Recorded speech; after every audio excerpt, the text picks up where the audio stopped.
Hi, I'm Steve Maguire, a chemistry staff scientist here at SNOLAB. While SNOLAB is primarily a physics research institute, a lot of chemistry goes on here as well, and a lot of that ends up on my plate. One project that I've made significant contribution to is etching copper shielding for the dark matter detectors. These detectors see every type of subatomic particle that comes along, which we consider noise. It makes it hard to see the dark matter signal, so we cover the detectors in layers of different materials to keep those particles out.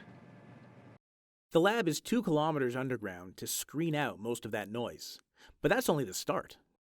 Copper is great at keeping interference that comes from the lab itself away from the detector, but it needs to be very clean.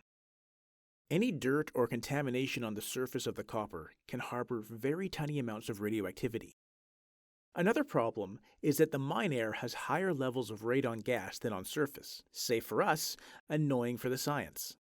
And that radon can float up to the copper, decay, and inject further bits of radioactive wreckage into the surface layers. We can solve both of these problems by etching the copper, or dissolving away a thin layer of material from its surface. This removes not only the contamination, but also gets rid of those radon decay products. We use a technique that was developed at Pacific Northwest National Lab in Washington State. After a thorough cleaning, the copper is dipped in a mixture of sulfuric acid and hydrogen peroxide.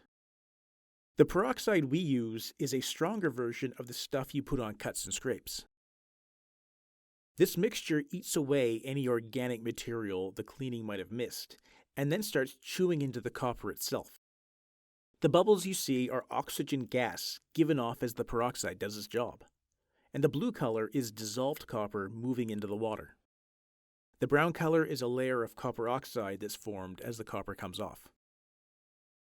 That oxide layer is vulnerable to further corrosion, so after we're done etching, we give it a bath of citric acid to stabilize the surface. Citric acid turns up in a lot of food products, and is the stuff that makes sour candy sour.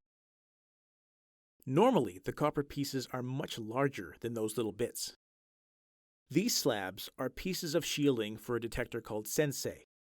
We etched these in the surface lab and then sent them underground. They're wrapped up to protect them from the mine's radon until we're ready to start assembling. Etching is just one of many chemistry-related things I do around here. SNOLAB is the most challenging and also the most rewarding place I've ever worked.